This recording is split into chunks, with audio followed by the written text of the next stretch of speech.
Revanth America పర్యటనకు కేంద్రం బ్రేకులు వేసిన అంశం చుట్టూ తెలంగాణలో పొలిటికల్ రచ్చ నడుస్తూనే ఉంది. రేవంత్ వ్యాఖ్యలకు బీజేపీ నేతలు కౌంటర్స్ ఇస్తుంటే ఆ వెంటనే రివర్స్ కౌంటర్స్ ఇస్తున్నారు కాంగ్రెస్ నేతలు. అటు బీఆర్ఎస్ నేతలు కూడా కామెంట్లు చేస్తున్నారు.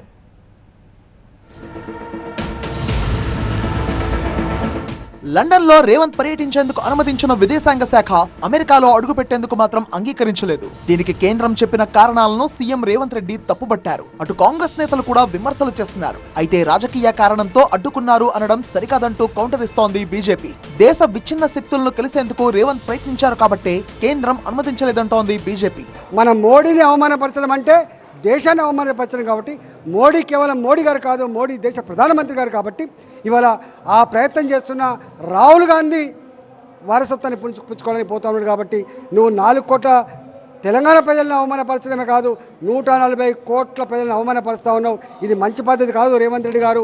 ఇక్కడ కూట్ల రాయి తీయలేనాడు ఎట్లా తీసినట్టుగా ఇక్కడ మాత్రం స్కూల్ బాగు చేసుకోవు, ఇక్కడ మాత్రంగా పిల్లల ఫీ రియంబర్స్మెంట్ చేయవు, ఇక్కడ మాత్రం రైతులకు రైతు బంధు ఇవ్వవు, కానీ అక్కడ పోయి మాత్రం పెద్ద పెద్ద మాటలు మాట్లాడుతావు.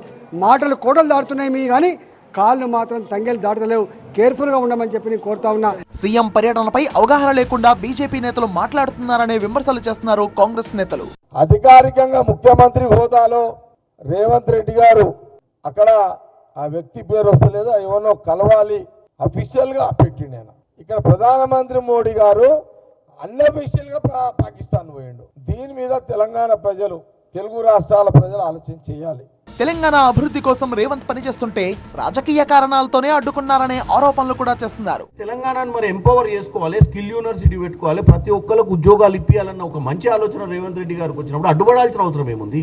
ఎవరిని కలుస్తుండు అనేది రేవంత్ రెడ్డి గారు కదా డిక్లేర్ చేసేది.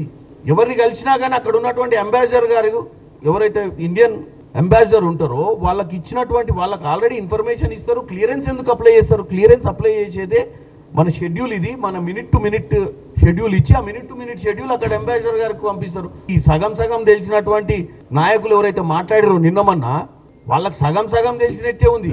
సీఎం రేవంత్ రెడ్డి ప్రతి కదలికలను నేషనల్ సెక్యూరిటీ ఏజెన్సీ స్కాన్ చేసింది కాబట్టి అమెరికా పర్యటనకు నిరాకరించిందనే వాదన వినిపిస్తున్నారు బీజేపీ నేతలు.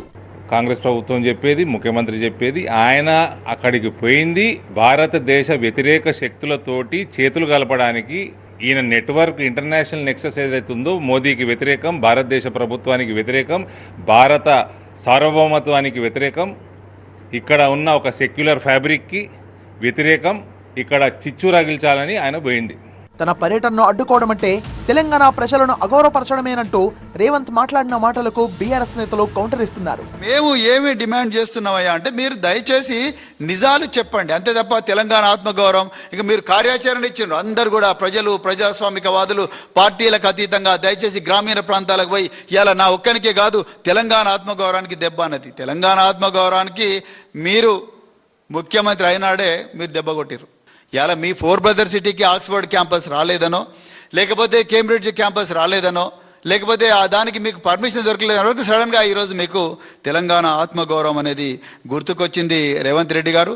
సో అందుకొరకు దయచేసి తెలంగాణ ప్రజలను దృష్టి మరలించే ప్రయత్నాలు చేయకండి. రేవంత్ పర్యటనపై బీజేపీ, కాంగ్రెస్ డ్రామాలనే విమర్శలు చేస్తున్నారు. తెలంగాణలో నడుస్తున్న ఈ పొలిటికల్ రగడ ఏ మలుపు తిరుగుతుందో చూడాలి మరి.